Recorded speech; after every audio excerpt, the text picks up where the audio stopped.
Merci, bonjour à tous. Quand on m'a demandé de venir intervenir ici au forum pour parler d'aéronautique, j'ai été très flatté. Quand on m'a dit qu'on avait 10 minutes pour parler de l'aéronautique jusqu'à 2050, j'ai été un petit peu inquiet. Et puis quand je vous parle d'aéronautique aujourd'hui, en pleine crise Covid, avec une aviation qui est à 50% de son activité normale, je pense qu'il n'y a pas beaucoup de gens qui ont dû vouloir venir parler d'aéronautique. On va regarder ça aujourd'hui. Alors, de quoi on va parler? On va parler de l'évolution aéronautique. Il y a plusieurs évolutions aéronautiques possibles. On a toujours des projets high speed, le remplacement de Concorde. Pardon. On a toujours aussi l'aspect économique. Pardon, alors, excusez-moi, mais avec le masque, c'est pas facile. L'aspect économique également. On veut toujours aller vers un aéronautique de masse. Alors, il faudra gérer l'après-pétrole et puis gérer l'impact écologique. On a l'aspect transport régional et puis une nouvelle naissance aujourd'hui qui est l'aspect qui est l'aspect aussi urbain. Et puis dans tout ça, on va parler énergie électrique. Merci. Avions électriques, avions hydrogène, avions laminaires, on verra un petit peu ce que c'est. Les bioaspirations, matériaux avancés, et puis on parlera un peu d'aviation urbaine. Et puis il faudra que j'aille un petit peu vite parce que le temps nous est compté. Alors, la solution électrique, bon, vous en avez tous entendu parler, des solutions relativement classiques. Voilà. Des solutions relativement classiques.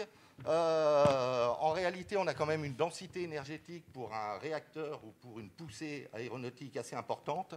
Et puis, donc, des puissances à mettre en place assez développées. Il y a même des gens qui travaillent aujourd'hui sur des moteurs et sur des systèmes supraélectriques, supramagnétiques par rapport à tout ça.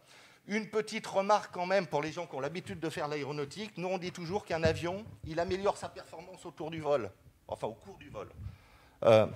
Alors, pourquoi est-ce qu'il améliore sa performance? C'est tout simplement parce qu'il maigrit en cours de vol. On aimerait tous faire pareil, mais nous, on ne fait pas les passagers. Par contre, lui, il arrive à maigrir en cours de vol. Et donc, il est capable de voler plus haut et de voler avec une meilleure efficience. Donc, quand on parle de batterie, il faudra aussi tenir compte dans la densité énergétique des batteries, de cette efficacité énergétique de l'avion au moment de son vol. On a des solutions hybrides, vous en avez déjà entendu parler. Alors bon, en ce moment, elles n'ont pas forcément le vent en poupe parce qu'elles ne sont pas ce qu'on appelle zéro CO2. Mais il y a Rolls-Royce qui a un très très beau projet de moteur hybride avec des solutions qui permettraient d'économiser assez rapidement, c'est-à-dire à échéance 4-5 ans, 40 à 50% de la consommation des avions. L'avion hydrogène, vous en avez entendu parler il y a 15 jours avec le projet Airbus. Objectif 2035, un avion hydrogène. Alors, l'hydrogène, c'est d'une densité énergétique beaucoup plus importante, c'est-à-dire en mégajoules par kilo. Par contre, il a une particularité, c'est qu'il a une densité, une masse volumique qui est beaucoup plus faible que le kérosène, donc il va falloir au total 2 à 3 fois plus de volume dans les réservoirs. Alors, une petite simulation à côté, des avions 30% moins lourds, 25% moins puissants, des fuselages beaucoup plus importants pour pouvoir mettre les carburants, surtout si on a affaire à des carburants cryogéniques, des surfaces LR qui sont aussi plus faibles, et puis finalement un système qui est assez intéressant, qui va remettre un point de fonctionnement optimum des avions autour de Mach 0,6, Mach 0,7, donc de les faire voler un petit peu plus doucement. Actuellement, on fait voler les avions un peu trop vite par rapport au système. Bien sûr, la problématique sécuritaire, la problématique supply chain, cette quantité d'hydrogène. Pour un vol long courrier, il faudra quand même entre 20 et 30 tonnes d'hydrogène par vol. Il faudra les fabriquer, il faudra les transférer, avec toute la problématique hydrogène dessus, la partie fiabilité. Et puis, je ne vous en ai pas parlé, mais deux technologies. Une technologie assez rapide qu'on a déjà étudiée il y a pas mal de temps.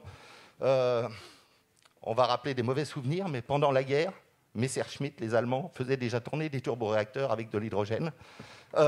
Donc, carburéacteur assez facile. La pile à combustible, en termes de fiabilité, pour pouvoir être certifié sur un avion, il va falloir quand même encore un petit peu de temps.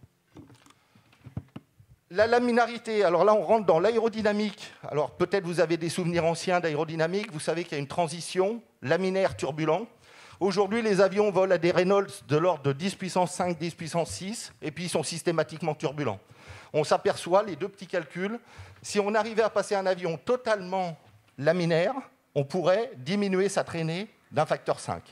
Alors, on n'en est pas là, mais Airbus a fait des essais, notamment sur les ailes.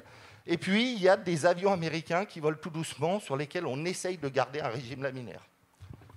Je regarde où j'en suis au niveau du temps.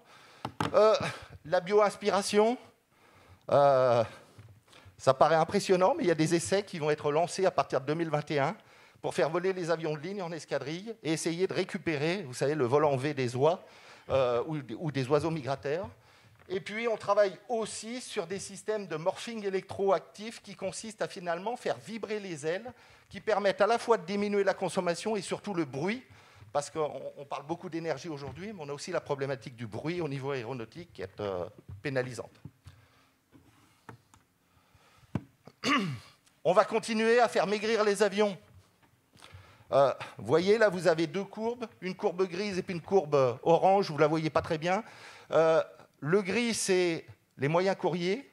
L'orange, c'est les longs courriers. Et vous voyez comment l'efficacité aéronautique, qui consiste à prendre un passager et à l'emmener de plus en plus loin pour une masse d'avions donnée, a augmenté pendant cette durée. Alors, on commence par en dessous, les matériaux chauds.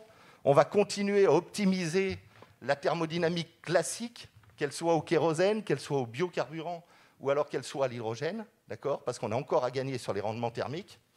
Et puis, on travaille aussi sur l'économie de masse de l'avion avec les matériaux froids. Et un petit point particulier, la fabrication additive qui est en train de se développer, qui permet aussi de réduire les pièces, et notamment des pièces de structure aéronautiques. Enfin, je vous ai parlé de l'aviation urbaine. Alors, c'est vrai que ça paraît peut-être un petit peu curieux d'oser parler aviation urbaine dans un forum qui est principalement développement durable. Pourquoi est-ce que l'aviation urbaine, il y a autant de projets dessus? Il y a autant de projets dessus parce qu'on s'aperçoit que c'est de plus en plus difficile de mettre en place des infrastructures. Et puis on s'aperçoit finalement que quand on va prendre l'avion, avec les impacts écologiques, avec un certain nombre de choses, il faut du train ou du bus avant, il faut du parking, il faut de la sécurité qui est de plus en plus développée, puis que finalement on multiplie par 5 ou 6 le temps de transport par rapport au temps de voyage directement au niveau de l'avion. Donc on a un certain nombre de projets pour faire, alors je vous ai mis piloté ou par drone, on verra, ce qu'on appelle le VTOL, VTOL pour Vertical Takeoff and Landing, décollage vertical, avec des solutions qui sont un petit peu plus aérodynamiques et puis un petit peu moins triviales que l'hélicoptère qui est très consommateur d'énergie. Vous en avez un petit exemple ici avec le propulseur hypersustentateur. Et puis le STOL, alors STOL c'est Short Takeoff and Landing, c'est-à-dire qu'on étudie des systèmes aéronautiques qui permettent de décoller et d'atterrir sur 100 mètres. Pourquoi 100 mètres? C'est la longueur d'un terrain de foot, c'est la longueur d'un parking de supermarché. Et puis si on résout les problèmes écologiques, les problèmes environnementaux et les problèmes de bruit, bah peut-être qu'on pourra faire atterrir des avions en ville. Il restera encore le problème de la sécurité.